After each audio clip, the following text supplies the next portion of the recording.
नमस्कार। इस समय हमारे स्टूडियो में आज के हमारे विशिष्ट अतिथि हैं, इनके बारे में मैं आपको बताऊं।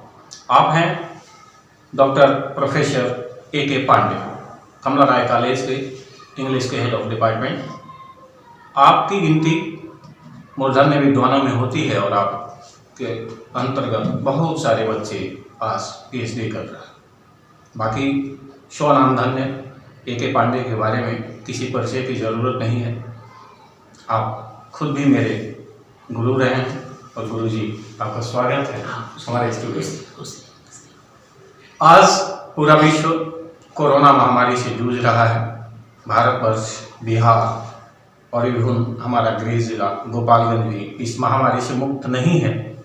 ऐसे में केंद्र सरकार से लेकर के राज्य सरकार तक बच्चों की शिक्षा व्यवस्था को लेकर के काफ़ी गंभीर रही है और एक नया ट्रेंड सा चल पड़ा है ऑनलाइन एजुकेशन का।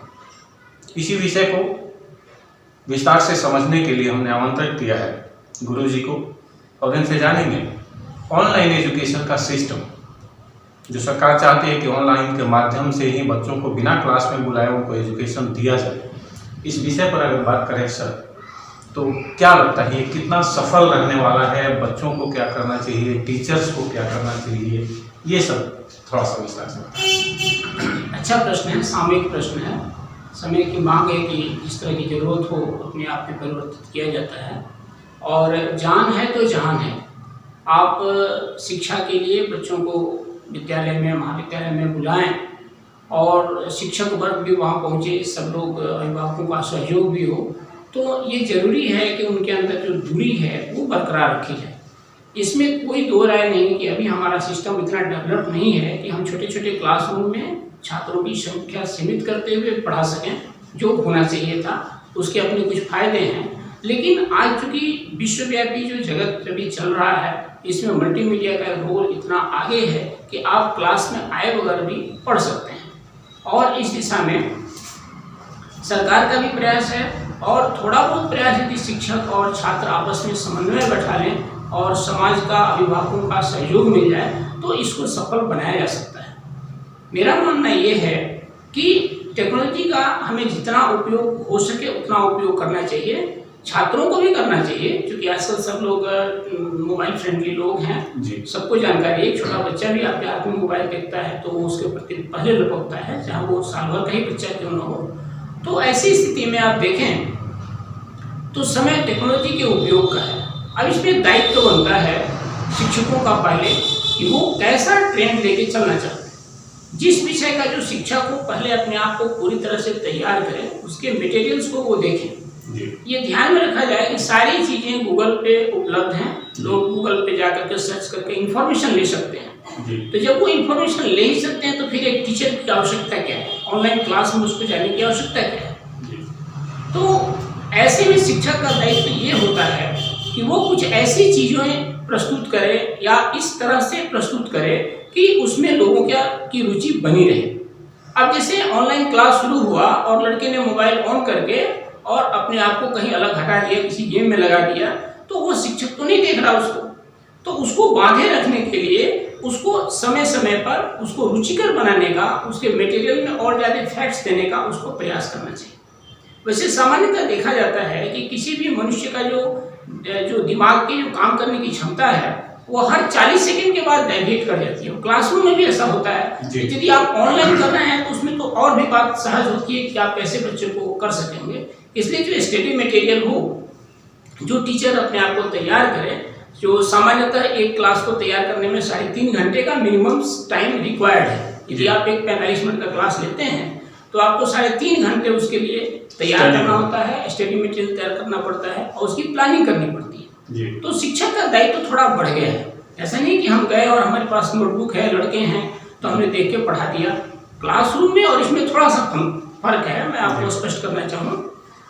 इसमें क्या होता है कि आप छात्र को देख नहीं रहे हैं, ठीक है, वर्चुअल है तो उसका थोड़ा बहुत उसका चेहरा आप देख रहे हैं, लेकिन माना जाता है कि यदि आप क्लासरूम में हैं और किसी छात्र को आप देख रहे हैं तो आप यदि उसको 3 सेकेंड या 4 सेकेंड के लिए देख रहे हैं तो ये अच्छी बात है। हर लड़के पर 3-4 सेकेंड के लिए जो शिक्षक है उसकी नज़र पड़ती है तो लड़के को लगता है कि हाँ मुझे ये रेस्पॉन्स दे रहे हैं और उसी अनुसार वो काम भी करता है। यदि आप 5 सेकंड से 10 सेकंड तक एक लड़के को देखते हैं तो लगता है कि लड़के को आप कुछ खास ध्यान देना चाहते हैं या लड़के में कोई कमी है जिसको आप अट्रैक्ट करना चाहते हैं। इसके अलावा यदि आप उसको 20 सेकंड 25 सेकंड तक, आधे मिनट तक देख रहे हैं, 30 सेकंड तक देख रहे हैं, इसका मतलब है कि आप उसकी अवमानना कर रहे हैं, उसके ज्ञान की, उसके टैलेंट की आप अवमानना कर रहे हैं और ऐसा शिक्षक के लिए उचित नहीं होता। क्योंकि छात्र जब क्लास में बैठे होते हैं तो सबके ऊपर उसका ध्यान जाता है जी, हर छात्र को वो देख रहा है और उसका जो आई कांटेक्ट होता है वो बहुत मायने रखता है और उस समय उसका जो फिजिकल अपीयरेंस है, उसके हाथ उठाने की या सिर को झुकाने की, कंधों को सीधा रखने की या अपनी बातों को बोल्ड ढंग से रखने की जो बात होती है क्लासरूम में, वैसा आप जब ऑनलाइन क्लासेस में आते हैं तो आप संभवतः वैसा नहीं कर पाते। क्योंकि अब एक क्लास में यदि कोई लड़का बहुत बदमाशी कर रहा है तो उसके प्रति आपकी एक नज़र ही उसको शांत करने के लिए काफ़ी है। यदि आप एक प्रभावशाली शिक्षक हैं और आपने मटेरियल को ठीक से रखा है तो दूसरे लड़के जो पढ़ने के लिए आए हैं क्लास में वो उसको उपेक्षा करते हैं और स्वतः वो अपने आप में परिवर्तन कर लेता है तो आप क्लास में कर लेते हैं। लेकिन ऑनलाइन टीचिंग में आपको ये ध्यान देना होगा कि वो लड़का पढ़े भी और उसको मटेरियल भी मिले और फैक्ट भी मिले। जैसा कि मैंने कहा कि सारी चीज़ें गूगल पे उपलब्ध हैं तो टीचर क्या करेगा, उसकी उपयोगिता क्या है, ये भी मैंने कहा कि उसको पहले वेल प्लान होकर आना चाहिए। तो किस तरह से प्लानिंग करनी चाहिए, जो टॉपिक है आपके सामने उसके बारे में एक तो आपका कंसेप्ट बिल्कुल क्लियर होना चाहिए। ये ध्यान में रखिए कि जिस छात्र को हम पढ़ाने जा रहे हैं, जिसके लिए उपयोगी है ये, उसके प्रति उसका क्या आउटपुट हो सकता है। क्लास में तो हम क्वेश्चन आंसर सेशन कर लेते हैं, ऑनलाइन क्लासेज में लड़के अपने चैट में क्वेश्चन डाल रहे हैं, आप आदमी का जवाब दे रहे हैं, तो ये अंतर थोड़ा सा आपको करना होगा। आपको कम से कम लड़कों का क्वेश्चन आए ऐसा भी नहीं है और ज़्यादा से ज़्यादा क्वेश्चन हो जाए ऐसा भी नहीं है।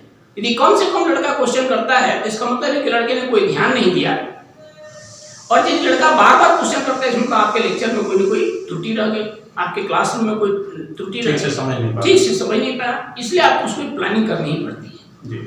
अच्छा, शिक्षकों और छात्रों के बारे में सर आपने बतलाया, इस संदर्भ में अगर अभिभावकों की बात करें तो अभिभावक को क्या करना? अभिभावक के पास उनका तो एक महती रोल है, क्योंकि छात्र जो होता है इस समय ऑनलाइन क्लासेस के लिए वो अपने घर में होता है। तो पहले तो आप घर का जो माहौल है उसे आप ऐसा बनाइए ताकि लड़का क्लास के लिए आ सके। समय से क्लास शुरू होता है, जो भी टाइम शेड्यूल है उस शेड्यूल के अनुसार लड़का आए, बैठे, और उस समय घर का माहौल बिल्कुल टेंस नहीं हो।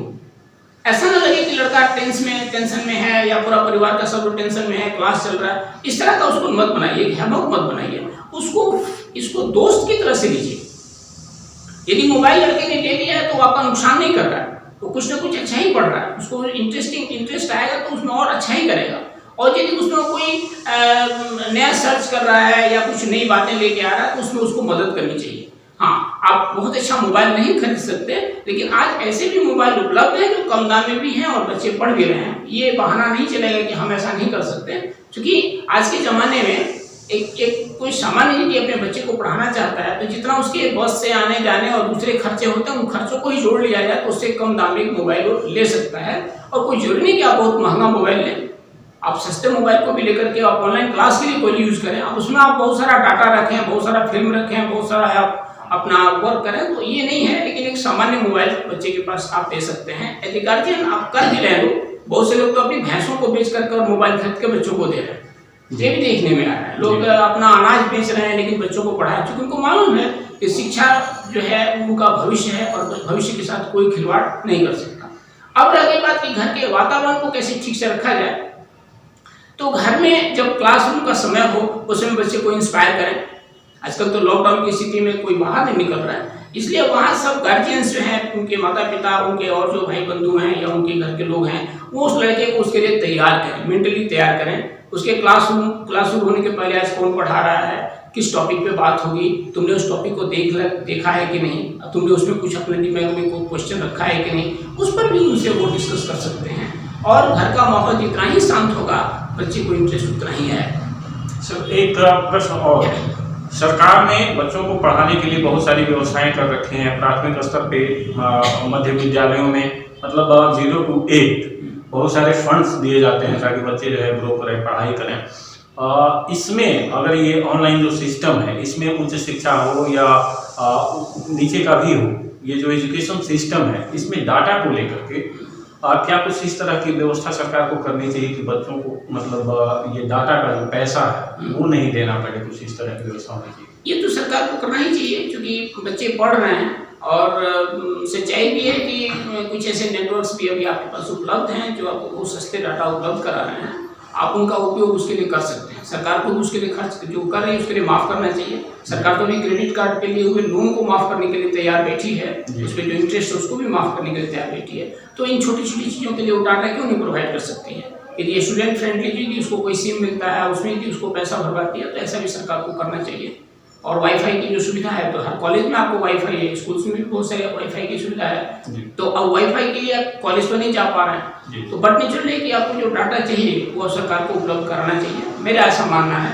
वैसे बहुत ज़्यादा डाटा की खर्च की बात नहीं है, लेकिन है थोड़ा वो तो खर्च होता ही है। तो जो पढ़ाई का मान के चलिए, जैसे आप फिजिक्स का एक नियम भी है, यदि आप एक मोमबत्ती को जलाते हैं तो मोमबत्ती को जलने में थोड़ी सी मोमबत्ती खर्च हो जाती है जी। मोमबत्ती की रोशनी आपको मिलेगी, लेकिन मोमबत्ती को जलाने में थोड़ी सी मोमबत्ती का खर्च होगा, तो शिक्षा में तो थोड़ा सा खर्च करना ही पड़ेगा।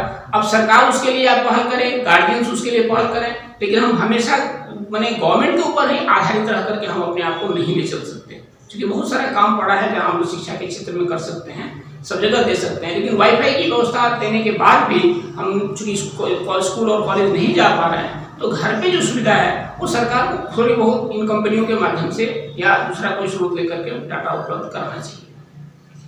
तो जैसा कि सर ने बताया, आपने बड़े ध्यान से सुना होगा, इसमें न सिर्फ शिक्षकों का बल्कि छात्रों का और साथ के साथ अभिभावकों का भी बहुत बड़ा रोल है। आपको ये रोल प्ले करना है ताकि आपके बच्चे का भविष्य सुरक्षित हो, छात्र पढ़ सकें। सर, आपने अपना बहुमूल्य समय दिया। चलते चलते डॉक्टर प्रोफेसर ए के पांडे अपने स्पेशल स्टूडेंट्स को, आपके जो स्टूडेंट्स हैं उनको क्या कुछ मैसेज देना चाहेंगे इस समय? जब भी कोई समस्या आती है तो समाधान भी लेके आती है। यदि ये वैश्विक महामारी जो कोविड-19 का आगमन हुआ है, इसके बहुत सारे प्लस पॉइंट हैं, हम इसमें निगेटिव नहीं जा सकते। हम अपने आप को नकारात्मक शक्तियों के हवाले नहीं कर सकते और निठल्ले नहीं बैठ सकते। आज समय है अपनी साधना को बढ़ाने का। आप यदि घर में बैठे हैं तो आप पुस्तकों को पढ़िए, केवल मोबाइल पे आप डाटा और स्टोरी लेकर के आप बहुत कुछ नहीं कर सकते। जितनी किताबें आप पढ़ेंगे उतना ही आप उसके विचारों को अपने अंदर लेंगे। और सच मानिए, जितना जो पढ़ता है वो सब, जितने विचारकों को पढ़ता है, जितने लेखकों को पढ़ता है, जितनी जानकारियाँ लेता है, सब उसके लिए एक आनंद की वस्तु होती है। उसको लगता है हमको खजाना मिला है और उसके चेहरे पे स्वतः झलकता है। तो जब आपको कल बाहर आने का मौका मिलेगा, जब आपको इंटरव्यू देने का मौका मिलेगा, जब आपको जॉब के लिए जाना पड़ेगा या आपको किसी दायित्व के लिए जाना पड़ेगा, तो ये आपने जितना इस बीच में पढ़ा है वो सब आपके चेहरे पे रहेगा, आपको सुकून देगा, आप में आत्मबल देगा, विल पावर देगा और आप उसका उपयोग कर सकेंगे। मेरी शुभकामनाएं हैं बच्चों को कि इसको अवसर में बदलें, इसका लाभ उठाएं। जी हाँ, इस आपदा की घड़ी को अवसर में बदलने का संदेश देते हुए डॉक्टर प्रोफेसर ए के पांडे सर, आप हमारे स्टूडियो में आए, आपने अपना बहुमूल्य समय दिया और हम सबका अच्छा मार्गदर्शन किया। आपको बहुत बहुत धन्यवाद। बहुत बहुत धन्यवाद। जी हाँ, और आप बने रहिए हमारे साथ। इसी तरह से और सारे विद्वानों को लेकर के आते रहेंगे हम अपने स्टूडियो में और आपके लिए बहुमूल्य चीज़ें लाते रहेंगे। धन्यवाद।